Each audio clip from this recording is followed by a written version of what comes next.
juga memaknai kehidupan. Dan cerita juga yang mempengaruhi tuan-tuan dan cik-puan untuk membeli ataupun memiliki sesuatu. Yang mana satu-satu cerita itu dapat mempengaruhi manusia, mestilah ada pembuka dan penutupnya. Macam mana kita nak tahu pembuka dan penutupnya? Sudah pasti ada guru ni yang boleh menunjuk cara. Ini tuan-tuan dan cik-puan yang berada di atas sehingga ke bawah, saya persembahkan kepada tuan-tuan dan cik-puan penulis buku storytelling, The Art of Storytelling, itu Tuan Hamid Adin. Kalau biasa dengar nama produk Mami Hana tu, inilah manusia di sebalik kata-kata yang mengungkap. Tuan-tuan, dalam keputusan kita membuat pelaburan, dalam keputusan kita membuat perbelanjaan, dalam keputusan kita peruntukan kewangan kita, ada kalanya kita dapat memilikinya dan ada kalanya kita tersontot di hadapan pintu syurga. Jadi tuan-tuan dan cik-puan, 2 tahun ini kita telah melalui zaman pandemik. Kita ingin bangkit, kita mempunyai kewangan yang kecil dan besar dalam tangan kita, tetapi kita memerlukan orang yang boleh menunjukkan ke mana angka itu hendak dibawa. Dan siapakah penunjuk arahnya? Saya mempersilakan tuan-tuan dan cik-puan penulis buku Bijak Merancang Wang, iaitu Tuan Afian Maddawi. Terima kasih kepada semua. Semangat tuan-tuan bila berada dengan mereka ni. Baik. Okay, bersedia dengan serangan-serangan soalan ya tuan-tuan dan cik-puan. Okay, baik, tuan-tuan dan cik-puan, untuk sesi ini kita ada 3 pusingan. 3 pusingan. Pusingan pertama adalah soalan umumnya dahulu. Dan kemudian kita akan terus menyelidiki, menggali apakah isi, kenapa tuan-tuan dan cik-puan perlu membaca dan menjadikan buku-buku ini sebagai wakil untuk dibawa pulang. Kemudian selepas itu kita akan lalui proses majlis pelancaran buku tuan-tuan di sini. Pentas ini berpuaka tuan-tuan. Ada semangat dia sejak hari yang pertama. Jadi kehangatan itu sangat jelas. Dan mungkin dengan izin tuan-tuan dan cik-puan, saya duduk dululah. Nak cakap dulu tak? Okey, baik. Kita nak bermula dengan bunganya dahulu. Soalan dia sama saja tuan-tuan. Mereka menjangkakan, mereka dapat soalan ke awal acara. Tetapi kita terlupa moderator ni adalah orang yang di luar jadual. Tapi tak apa, kadang akan terkawal. Tapi kita akan nak berkongsi dengan mereka tuan-tuan dan cik-puan. Mudah-mudahan selepas sejam ini ada sesuatu yang kita boleh bawa pulang dan sedikit asalkan menjadi. Jadi sebagai permulaan kita, soalan pusingan awal ini, soalan dia sama saja. Cik Puan Adinda sebelum dan selepas pandemik. Apa yang membezakan sekarang? Okey, bismillahirrahmanirrahim. Assalamualaikum warahmatullahi wabarakatuh. Okey, apa yang membezakan Adila Rahim sebelum PKP dan selepas endemik lah, sekarang ni endemik kan. Okey, bezanya saya tak adalah lama sangat berniaga. Saya pengasas kepada Y3 Asia. Kita dah start. Sebenarnya lah, saya nak meraihkan juga, saya ambil kesempatan sikit lah, boleh ke? Saya kalau tak lepas benda ni, tak lepas. Saya meraihkan Umi dengan abah saya dan semua keluarga saya dekat sini datang meraihkan saya dekat sini. Kalau dengan Izz kita nampak lambaian daripada ahli keluarga. Nampak. Itu okay. Luar biasa. So, kalau nak diceritakan sebelum pandemik, sebenarnya saya ada menulis berkenaan dengan jualan. Okay? Jadi sebenarnya bermulanya Adila Rahim since 5 tahun saya memang suka sangat menjual, berniaga. Daripada kecil memang follow ayah saya berniaga lah. Okay, dan mak saya juga seorang tenaga pengajar. Jadi apa yang saya nampak, since saya 18 tahun saya start masuk ke digital. Kemudian saya fokus on digital lah. 2000 sebelum PKP saya ada buka beberapa buah cawangan ataupun stall lah, maksudnya dalam 27 stall sepanjang 2007 sehingga 2019. So walaupun saya berada di online, tapi saya buka juga offline. So sebelum pandemik kita ada lebih kurang 27 stall. Selepas pandemik terjadi 2019 kita close sebanyak 27 stall. Okay, jadi bila terjadi yang macam tu, saya dalam bidang jualan termasuklah menjalankan training. Jadi saya kena kuasai kedua-duanya. Jadi bila nak kuasai kedua-duanya, saya kena rasalah pain, macam mana susahnya nak menjual dan sebagainya. Jadi bila dia berlakunya PKP, so kat situ bermulanya tak tahu nak buat apa. Dalam online pun jam, offline pun jam. Jadi selepas PKP saya berkurung diri sebentar untuk mencari beberapa lagi solusi. That's why kita dapat serahkan beberapa manuskrip kepada PTS. Alhamdulillah. So itu sajalah. Kita terus kepada Tuan Akif. Soalan yang sama Tuan. Endemik dan endemik. Sebelum ini dan selepas. Jadi soalan berkenaan dengan sebelum pandemik, apa yang berlaku pada saya lah, secara peribadi ke dari sudut? Dia serang balik moderator kau soalan. Kalau kita ambil dari perspektif aktiviti lah, aktiviti yang digerakkan sebelum dan selepas, apa yang membezakan Akif Azizan dahulu dan juga yang sekarang? Dari sudut penurunan berat badan agak ketara lah. Itu yang pertama. Belum mendadak. Okey, jadi serius move on sikit. Dari sudut perkembangan bisnes dengan aktiviti peribadi, sebelum pandemik kita dapati terlalu banyak noise, terlalu banyak orang kata apa, benda-benda di luar kawalan kita yang mengganggu aktiviti-aktiviti bisnes kita lah. Jadi apabila pandemik berlaku, antara perkara yang positif yang berlaku pada bisnes kami adalah keupayaan untuk fokus dan juga keupayaan untuk melihat sesuatu daripada sudut pandang berbeza, khususnya pada online aktiviti ya. Dan kami agak, taklah kita cakap bersedia, tetapi secara tak sengaja disebabkan kita dalam industri ini agak lama. Sebenarnya pada bulan 3 atau bulan 5 sebelum pandemik berlaku, saya sudah berbincang dengan rakan-rakan bisnes saya bahawa sesuatu akan terjadi. Bukannya ini bukan teori konspirasi ke, bukan teori apa, bukan. Kita melihat dari sudut ekonomi, dari sudut oil price, kita melihat dari sudut kewangan satu sedunia. Dari situ kita cakap, kita tak tahu apa akan berlaku, tetapi apabila sesuatu harga berada pada paras yang terlalu tinggi, dia perlu berada pada paras normal sebenarnya. Jadi pasti akan ada berita-berita ataupun sesuatu kejadian yang perlu berlaku untuk reset semula kepada harga tersebut. Namun begitu, walaupun kita rasa kita bersedia, tempias itu tetap ada lah. Dari sudut bisnes, ada 2 buah bisnes saya terpaksa tutup akibat kerugian yang melampau dari sudut tidak boleh menampung kos-kos harian.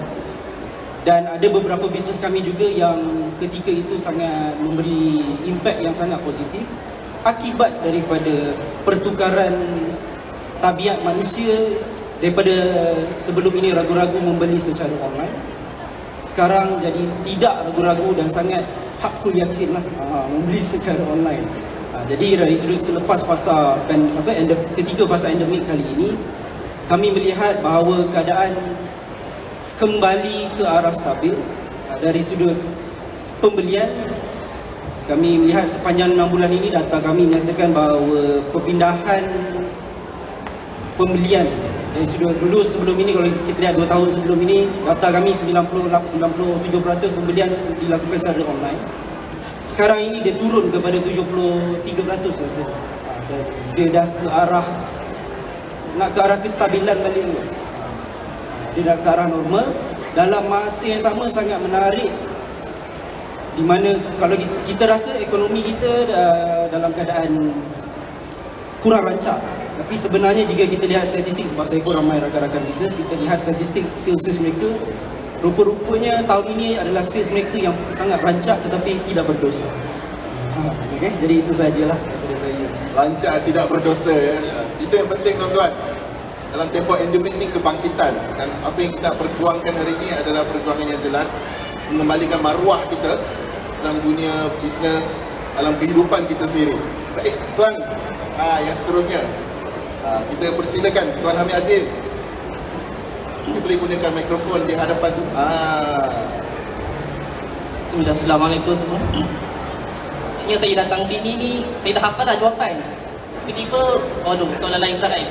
Jadi, kezaannya, dulu saya tinggal di Ipoh. Pas pandemik ni, saya tinggal di Shah Alam pula. Kezaannya, sebenarnya bila pandemik lalu, 2 tahun lepas, dia banyak ambil upah tulisan. Dalam tempoh 2 tahun ni, sebenarnya lebih banyak yang dapat. Sebabnya, salah satunya sebab kebanyakan penyelenggaraan nak fokus pada online. Kebanyakan yang jual offline, yang jual nasi lemak, kita dah tak boleh jual nasi lemak jalan kan? Yang jual macam-macam lah kan. Dia terpaksa minta pertolongan yang geng-geng lelaki kan. Jadi akhirnya Alhamdulillah, so online pun macam nak naik. Masa saya pindah ke Tiada, kan saya tak pernah pindah ke Ipoh pun. Saya memang duduk Ipoh saja. Alhamdulillah bila dah dapat banyak job ni, saya pun ambil keputusan pindah ke Shah Alam. Makan lagi lah kan. Itulah perbezaannya. Perbezaannya pindah Ipoh ke Shah Alam. Tapi perpindahan tu, itu adalah tanda aras pada kita makin menguncup ataupun makin berkembang. Tapi desakan berpindah tu kerana bagi memenuhi banyak permintaan hasil daripada menggunakan perkataan yang asas untuk menghidupkan peluang dan juga perniagaan melalui kata-kata.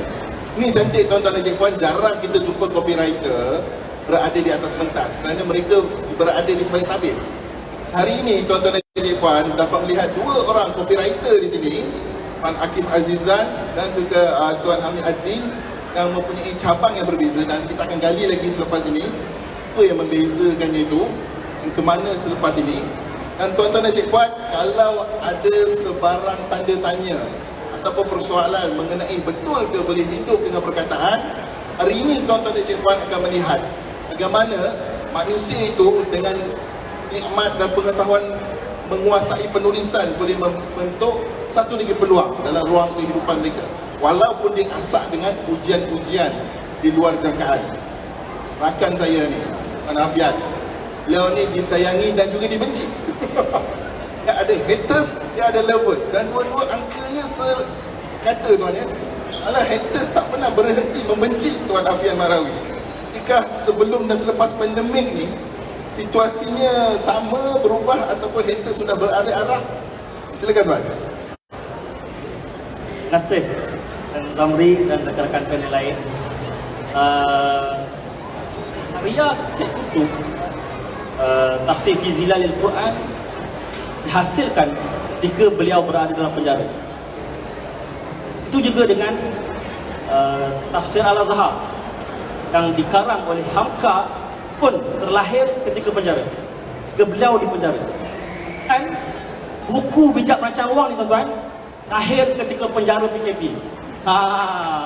Ketika PKP tuan-tuan, saya berada di kampung. Saya ingat lagi bulan Mac 2020.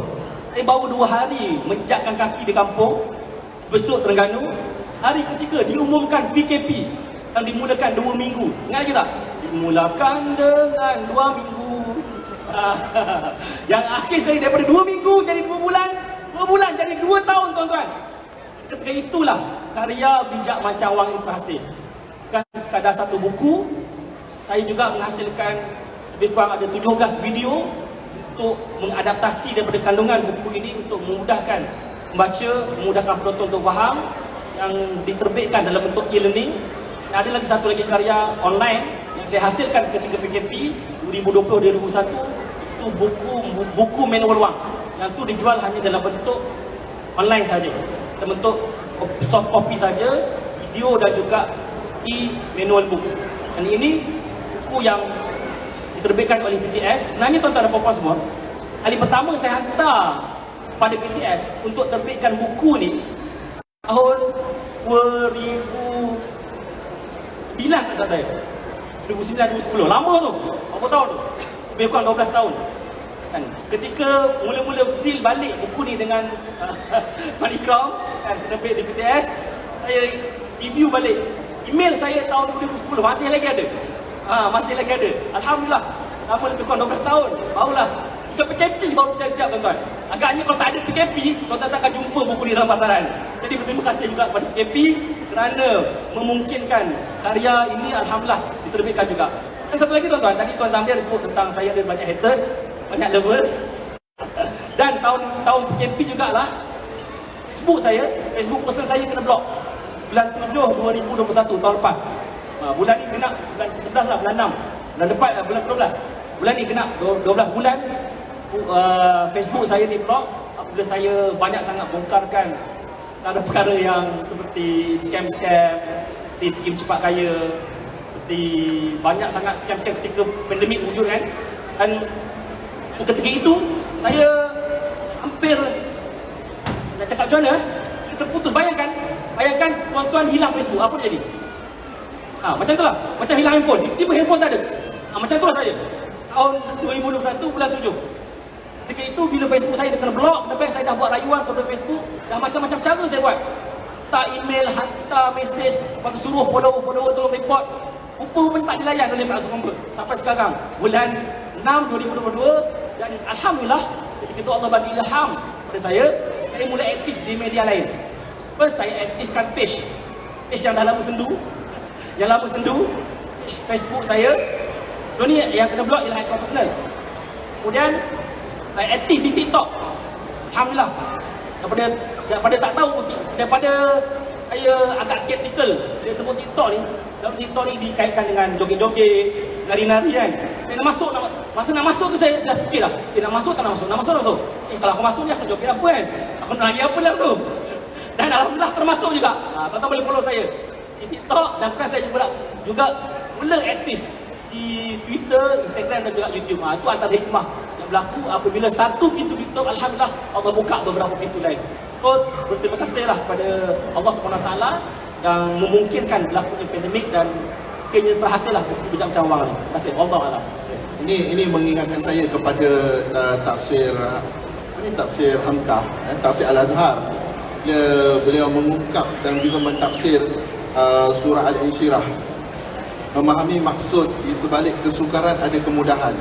Jadi Buya Hamka menyebut bahawa dalam keadaan kita nak mendapatkan sesuatu yang kita ingini, ada waktunya dan kebanyakan ketikanya ia memerlukan prasyarat kesukaran itu perlu wujud di depan mata sebelum kesenangan itu timbul. Selagi tak ada kekangan, tidak ada halangan, tidak ada kekalahan dalam perkara yang kita nak capai, benda yang kita nak tu takkan sampai. Ia memerlukan proses tersebut. Gitu. Okay, baik. Haters ada, lovers ada. Memang seimbang kehidupan tuan ya. Kita nak kembali kepada yang hujung sana tu. Senyumannya itu, orang kata senyuman yang mengalu-alukan halayak untuk sama-sama mendengar dari tingkat 4 sehinggalah ke ruang legar kita hari ini tuan-tuan dan puan. Dan buku yang dihasilkan ini adalah buku yang sangat penting kepada mereka yang berusaha niaga. Dia suka berkata berusaha niaga sebab di situ ada konteks bekerja, lakukannya bersungguh-sungguh. Dan bercakap tentang kesukaran tadi, salah satu cabaran yang paling besar yang dihadapi oleh orang berniaga ni, kiralah berniaga secara kecil-kecilan ke besar-besaran ke secara individu ataupun berkumpulan, adalah isu objection, penolakan. Di bertepatan dengan buku kita hari ini tuan-tuan dan puan, The Art of Handling Objection, teknik berkuasa tinggi. Dia punya keyword tu penting tau. Teknik berkuasa tinggi dalam mengendalikan penolakan pembeli. Dan untuk pengetahuan tuan-tuan, lebih daripada 90 jenis penolakan. Tuan-tuan dan puan nak jual satu barang, tapi dia ada 90 cara untuk tolak pembelian tuan-tuan dan puan. Jadi, puan Anila, dia bercakap tentang penolakan ni, kenapa dan bagaimana kita nak mengatasinya. Mungkin ada sesuatu yang boleh diamalkan dalam tempoh 24 jam selepas mereka mendengar perkongsian ini. Okey, baik. Berkenaan dengan objection, saya ada story sikit lah. Mungkin tuan-puan yang ada dekat sini dah biasa dengan objection. Maksudnya bangkangan, kita nak menjual apa? Menjual tudung ke, menjual apa saja, pasti akan ada bangkangan daripada prospek lah ataupun pelanggan. Jadi macam saya sendiri, saya muda lagi, jadi saya terpaksa berhadapan dengan banyak bangkangan-bangkangan daripada prospek-prospek macam tu. Jadi bila saya berhadapan ada satu cerita, sepatutnya tuan-puan, kalau tak beri peluang saya keluar ke lapangan, saya boleh berada di online sahaja dengan mendapatkan pendapatan. Okey, saya boleh bangunkan tim-tim closing di online sahaja. Tetapi pada 3 tahun lepas, ceritanya bermula dengan bangkangan-bangkangan. Ceritanya yang mana saya kena keluar ke lapangan, saya kena berjumpa dengan ramai pemilik-pemilik bisnes. Macam mana membangunkan jualan, macam mana membangunkan jualan online. Jadi saya ada satu cerita, bila anak muda berjumpa dengan tak biasalah berjumpa dengan orang, selalu introvert je, kita duduk dalam belakang tabir pun boleh lagi lah dapat pendapatan online. Okey, buat iklan, message dan sebagainya, closing boleh dapat pendapatan. Tetapi 3 tahun lepas saya kena berhadapan dengan seorang hamba Allah ni untuk saya jual satu servis lah. Jadi apa katanya, orang kata apa, ada banyak sangat bangkangan. Bila mana saya menjual ataupun bercakap berkenaan jualan, jadi orang dekat Facebook, dekat Instagram dan sebagainya, dekat social media ni melihat orang kata apa macam mana orang nak jumpa dengan saya terus nak bagi bangkangan, terus ada objection. Dan bagi saya sebagai anak muda, saya tak boleh lari lah, memang saya kena berdepan dengan bangkangan. Jadi saya ambil pendekatan macam mana kalau saya nak lepaskan tim-tim jualan ni buat jualan harian, sedangkan saya tak ada formula macam mana nak handle objection tersebut. Jadi tuan-puan, bayangkan saya jumpa seorang, saya down 3 hari. Kerana apa? Kerana mereka menolak servis, kerana mereka menolak produk yang kami jual. Takkanlah satu hari jumpa orang, 3 hari down. Saya tak nak lah produk ni, produk ni tak bagus lah, macam tu lah. Jadi saya kumpulkan, masa tu kita ada lebih kurang 4 tim yang menjalankan pelbagai produk dan juga servis. Saya kumpulkan, keluarkan semua bangkangan-bangkangan daripada pelanggan. Masa tu tuan-puan, sebelum saya keluarkan buku handling objection, saya dah keluarkan satu method. Dan method tu sangat mahal. Harganya RM397. Kita buat 3 cetakan dan untuk tahun ni saya come back, saya serahkan semua manuskrip itu kepada PTS untuk terbitan semula lah. Maksudnya kita nak bagi lebih lagi kepada ramai orang supaya pandai macam mana nak menguruskan bangkangan. Objection ni apa? Objection ni adalah perkara yang kita boleh counter back. Dia bukan rejection, berbeza. Bangkangan ni dia masih mahu tahu apa yang bagusnya produk kita. Jadi dalam buku ni saya dah bagi, kalau dia kata nanti dulu nak respon apa, macam tu lah. Dia ada nak tanya suami dulu apa nak responnya, macam-macam. Kalau dalam dekat online ni ada bangkangan dia ada macam-macam. Jadi saya buat. Dan satu lagi tuan-puan, sebenarnya sebelum saya keluarkan buku bersama dengan PTS, saya pun baru pegang buku hari ni. Okay, sebelum saya keluarkan buku dengan PTS, saya dah karya sejak 2016. Saya buat produk digital lah, produk e-book dan sebagainya. Dan buku cetakan pertama iaitu Closing WhatsApp. Saya berjumpa dengan, saya kongsi sikit lah tuan. Saya berjumpa dengan Puan Guru Ainun, antara guru saya since 2014. Jadi dalam satu program yang memberi impak yang sangat dahsyat lah kepada saya punya life, sejak saya umur 20-an, saya dah berjumpa dengan Puan Guru Ainun dalam satu program berfikir aras tinggi. 3 hari program, balik tu tak boleh tidur. Kan, terpaksa bangunkan pasukan. Sebab pada masa 2014 saya jumpa Puan Ainun, saya kata, Puan, saya dah stuck ni, production saya dah stuck. Kata Puan Ainun, awak bukan Cik Puan muda, bukan di bahagian production. Why you duduk dekat bahagian production? Saya adalah marketing and sales. So saya berbalik dan terus buat sale dan sebagainya.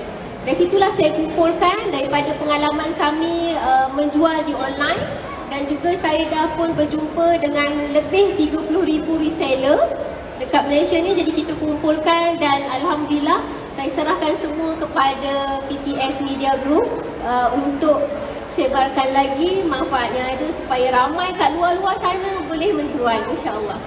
Tuan-tuan, ini adalah buku perjuangan tuan-tuan.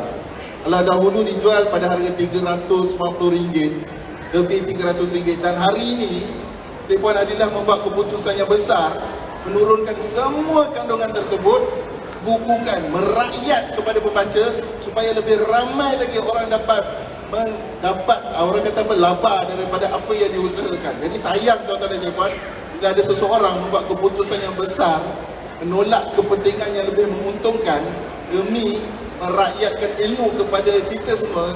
Saya kira ini keputusan yang paling baik untuk kita. Selepas ini naik ke tingkat 4, terus ke PTS dan dapatkan buku The Art of Handling Objection. Dan saya gembira dengan buku ini sebab apa? Kalau tuan-tuan baca buku di luar negara dan juga buku tempatan, apa yang membezakannya adalah di sini ada unsur-unsur local wisdom. Kalau kita guna buku barat, kita menggunakan idea barat, menolakkan di sana. Jadi cuba-cuba tak menjadi, dan kita pun frust. Rupanya aku tak ada bakat berniaga kan. Rupa-rupanya kita salah rujuk tuan-tuan. Jadi tuan-tuan dan Cik Puan, ini adalah buku yang sangat dekat kepada peniaga-peniaga tempatan dalam menguruskan penolakan ataupun orang kata bukan rejection, it is a objection. Tuan Akif, kita lompat terus kepada guru saya ni. Jadi kita cakap tentang copywriting kan. Copywriting, dan tuan punya claim boleh tahan juga dalam ni. Bagaimana masa ke copywriting menghasilkan jualan RM1 juta. Itu satu kenyataan yang sangat berani yang tuan tulis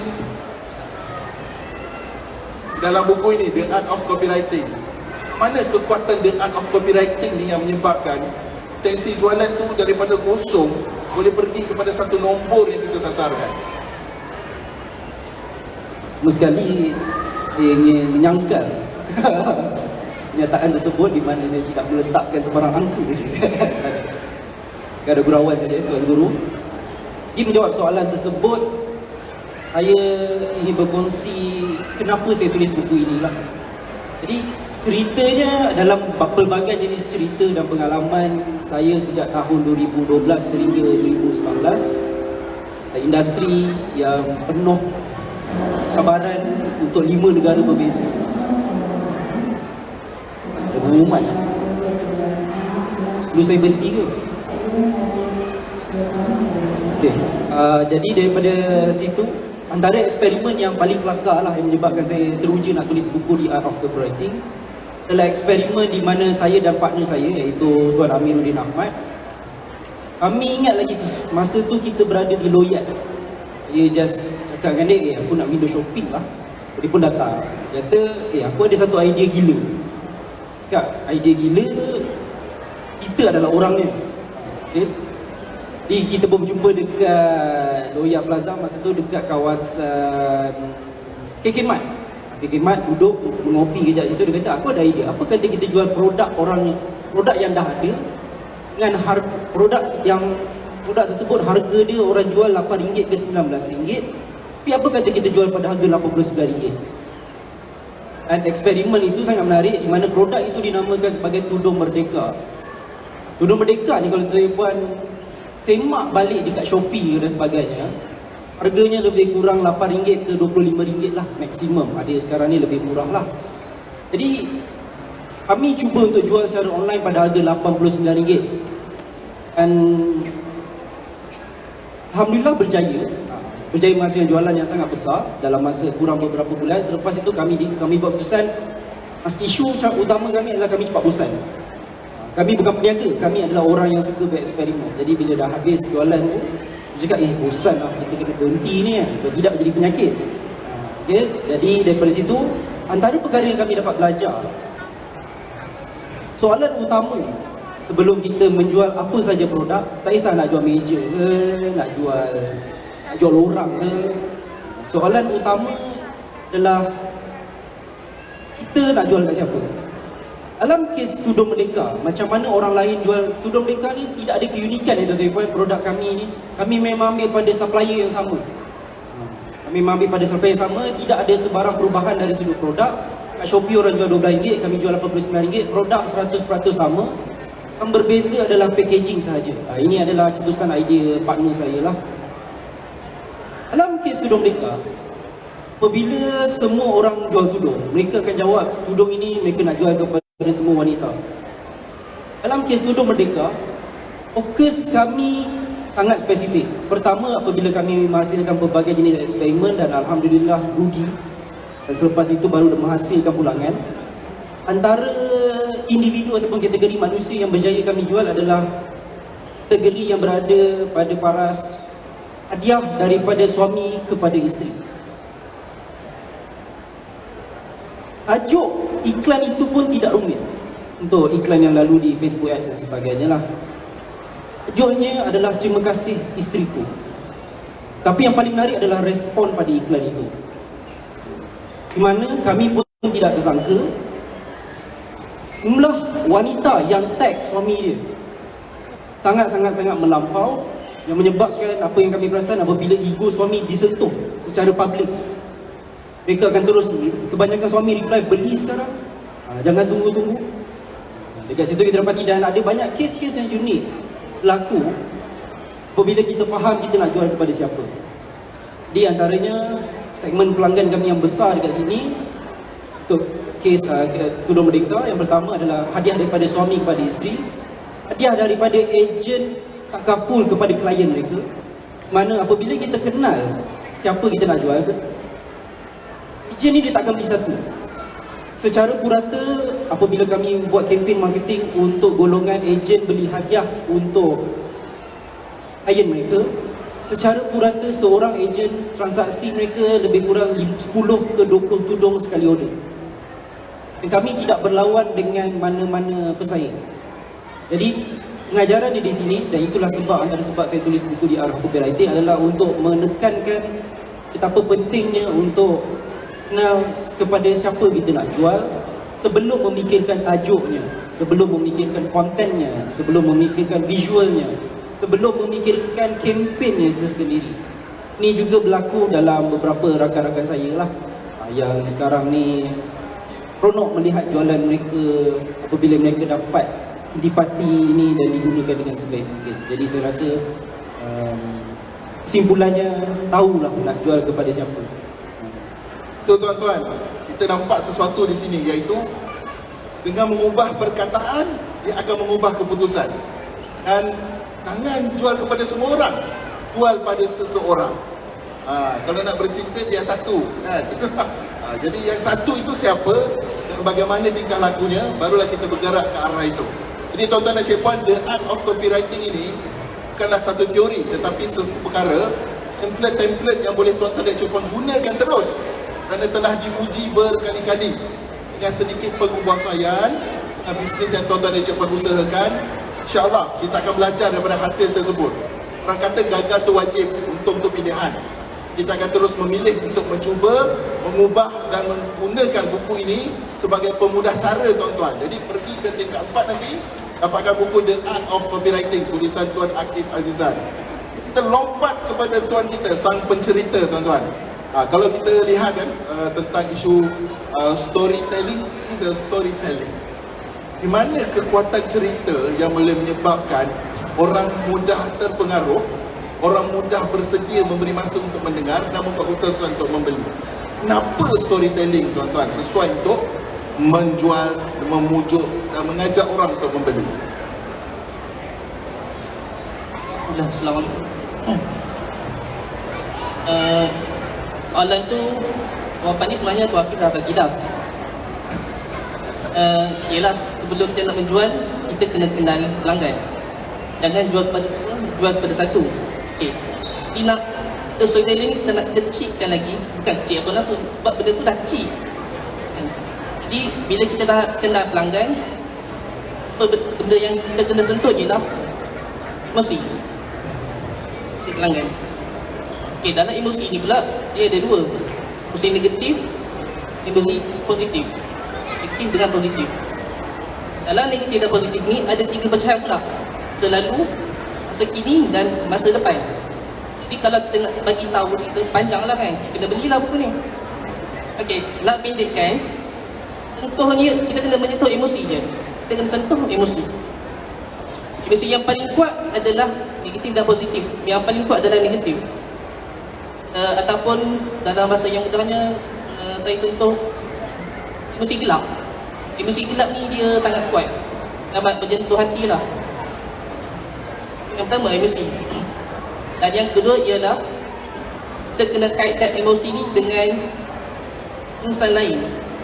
Contohnya, kita ni tak mudah tersentuh sebenarnya. Kalau lelaki kita kena cucuk, kita.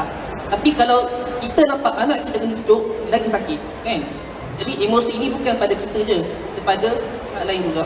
Kita macam Tuan Akif jual tudung, tak fokus jual tudung kepada isteri dia, jual kepada suami kan. Emosi ni yang paling menyentuh ialah pasangan yang paling kuat. Contoh yang paling mudah ialah tudung Siti Khadijah, tudung Talekung Siti Khadijah. Siti Khadijah, tudung dia tak fokus jual pada pakai, fokus pada ibu yang di kampung. Okey, jadi emosi yang paling kuat dalam ni ada 27 seni. Yang paling saya suka salah satunya ialah sentuh emosi pasangan. Sebab bila kita sentuh emosi pasangan, kita yang lagi cepat tersentuh. Contohnya dalam contoh Mami Hana, contohnya Mami Hana ni takkan jual kepada anak, sebab anak takkan beli. Anak tak ada duit. Kita nak jual kepada yang boleh beli. Jadi kita jual kepada bapa. Kalau kita masuk TV contohnya, bila masuk TV, kebanyakan yang tengok TV bukannya sebagai kita, sebagai atuk-atuk nenek. Kita fokus pada atuk dan nenek. Atuk dan nenek bagi dia kepada cucu. Jadi fokuskan emosi kita bukan pada kita saja, bukan pada pembeli tu, pada pasangan dia ataupun pada yang dia paling cinta. Bila dia paling cinta, mudah untuk dia beli. Dan kita lah nak beli jam mahal, kita tergetar tangan nak beli. Tapi kalau kita nak beli jam untuk pasangan kita, insyaAllah mudah. Jadi mungkin jemput pesan saya. Kira-kira kalau saya ambil satu persoalan yang pendek lah, storytelling ni perlukan bakat ke? Untuk kita aturkan dia sebagai satu bentuk kempen? Kalau nak mudah, macam saya contohnya, banyak akan baca. Banyak sebulan, minggu saya akan pergi perpustakaan, saya akan punya 10 buah buku. Tapi saya tak akan baca. Akan baca sekejap je.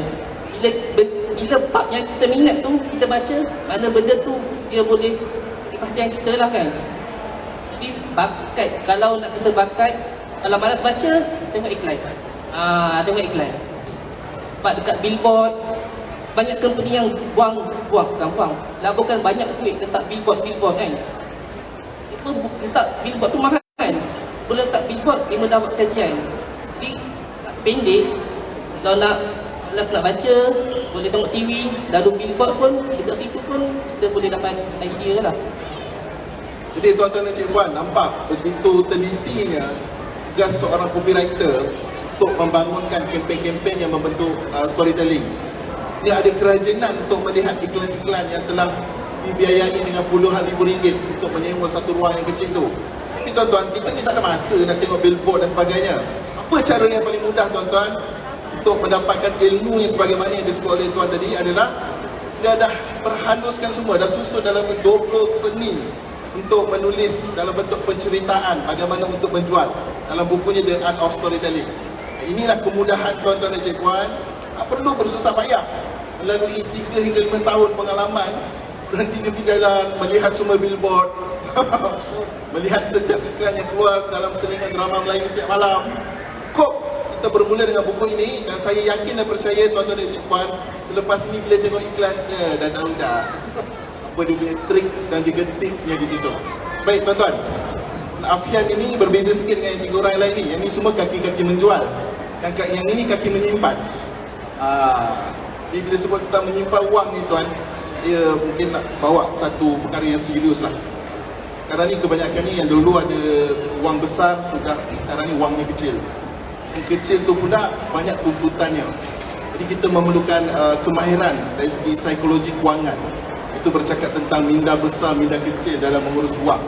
Jadi tuan, apa nasihat tuan ataupun pendekatan yang tuan boleh sarankan untuk menggerakkan fikiran kita untuk memahami duit itu sendiri? Ini psikologi kewangan ni. Isunya bukan pada ringgit tu, tapi cara kita berfikir. Apa langkah-langkah yang mungkin tuan boleh sarankan untuk mengurus duit yang sedia ada untuk bangkit kembali?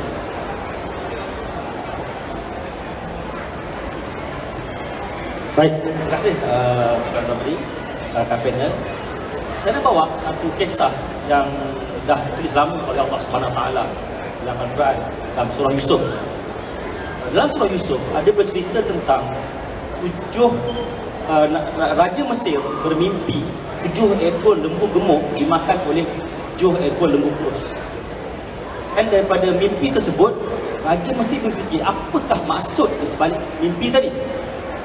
Maka dipanggil para pembesar, para ahli nujum negara ketika itu, ke zaman Mesir purba tu, dan tidak ada seorang pun yang mampu mentafsirkan mimpi Raja Mesir.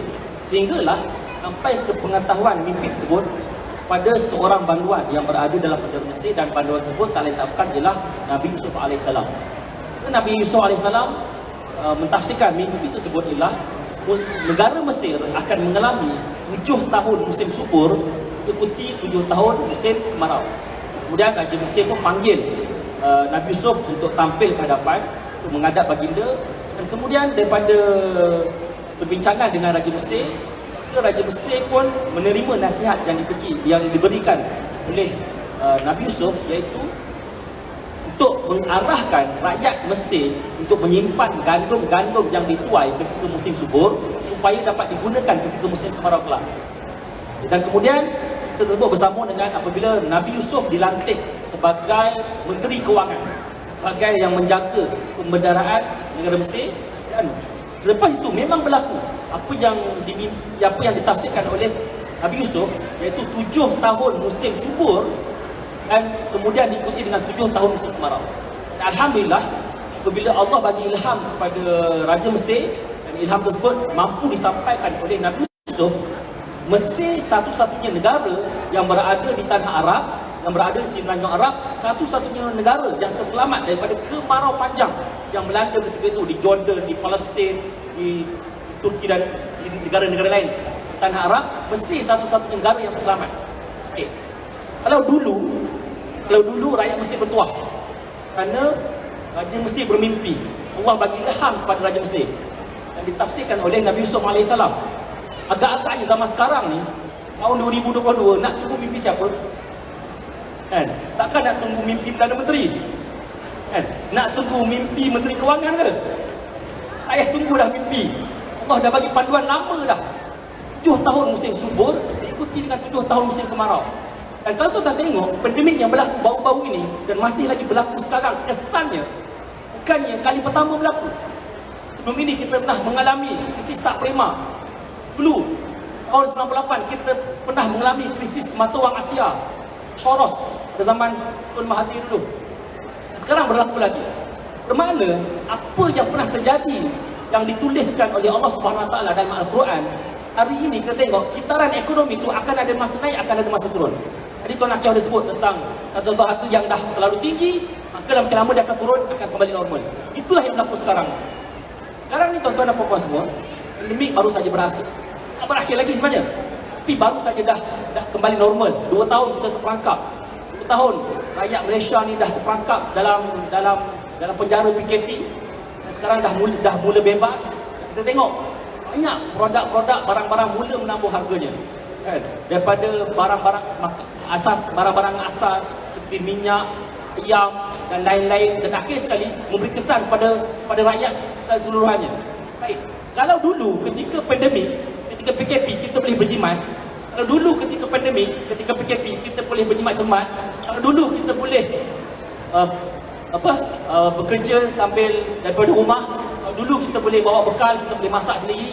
Apa salahnya selepas tak tak bekerja daripada rumah lagi, tak terperangkap lagi dalam rumah, tak terperangkap dari PKP, apa kata kita kekalkan norma yang pernah kita buat dulu pada waktu sekarang? Apa tuan-tuan? Kan yang jadi masalah besar ialah kita ketika ekonomi baik, ketika ekonomi subur, kita tak beringat. Kita tak beringat sehingga ketika musim kemarau, kalau kita tak beringat, maka kita akan terkesan disebabkan kemarau tadi. Dan sekarang kemarau masih lagi berjalan. Dan kita tak tahu bila akan pulih. Kalau ikut teori Surah Yusuf tadi, lebih kurang 7 tahun. Sekarang masuk tahun berapa? 2019, 2020, 2021, 2022. Orang kata lebih kurang 3-4 tahun lagi baru nak habis. Itu kalau habis. Dan kalau habis, lepas pada ni akan berlaku musim subur. Musim ekonomi baik. Musim pendapatan kita semakin baik. Dan selepas itu akan datang kembali musim kemarau. Akan datang kembali musim ketika berlaku sebagaimana yang 2 tahun lepas kita terpaksa mengalami krisis ekonomi, terpaksa bekerja daripada rumah, dan ini bukan kali pertama dan ini juga bukan kali terakhir. Maka panduannya ialah kita hendaklah sentiasa bersedia. Dan Ali pun pernah sebut, kalau kita beribadah seolah-olah esok kita akan meninggal dunia. Mana kata kalau tahu esok akan meninggal dunia, apa kita akan buat hari ini? Kita akan bersolat bersungguh-sungguh, beribadah bersungguh-sungguh, taubat bersungguh-sungguh, mulai bersungguh-sungguh. Dan Sayyidina Ali sebut lagi, kalau kita bekerjalah seolah-olah kita akan hidup 1000 tahun lagi. Kita akan hidup 1000 tahun lagi, bermakna hari ini kita kena bekerja sungguh-sungguh sebab esok belum mati lagi. Tahun depan belum mati lagi, 1000 tahun lagi kita boleh hidup.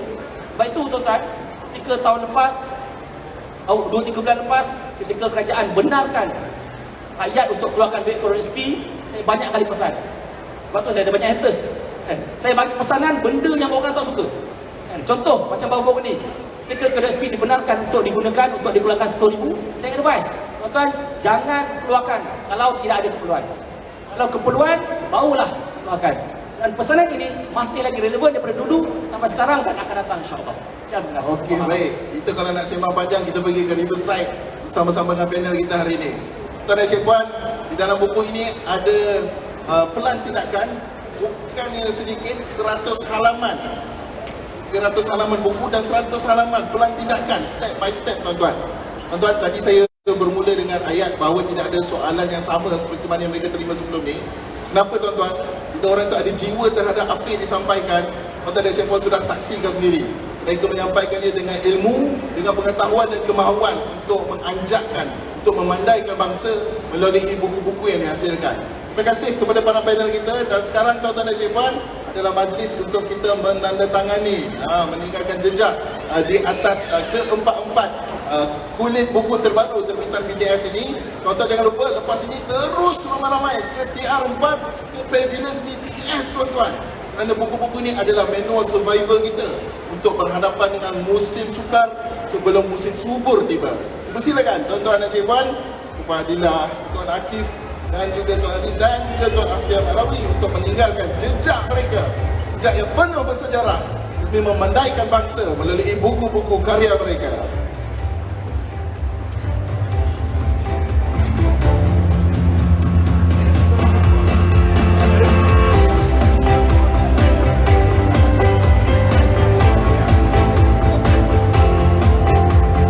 Jadi tuan-tuan dan Cik Puan, saya mempersilakan keempat-empat penulis kita untuk membuka balutan yang membawa kepada 4 buah buku yang akan mengubah masyarakat melalui usaha memandaikan bangsa dalam dunia bisnes kita biar sedikit asal menjadi.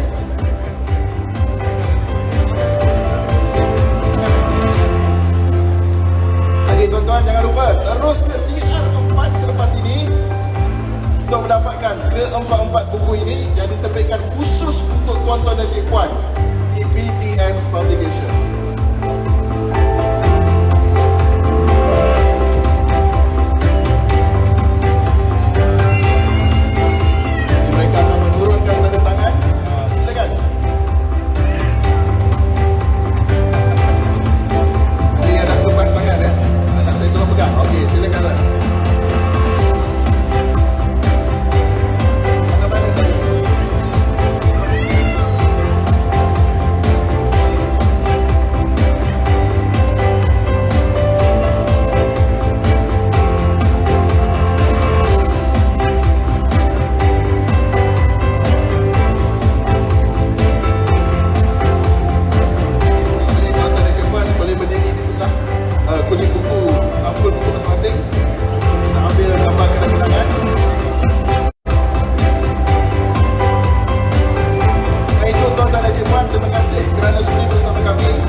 survival kita biar sedikit asal menjadi pada buku-buku yang telah diterbitkan, iaitu Bijak Merancang Wang, Art of Storytelling, The Art of Copywriting dan The Art of Handling Objection and the Closing Sales.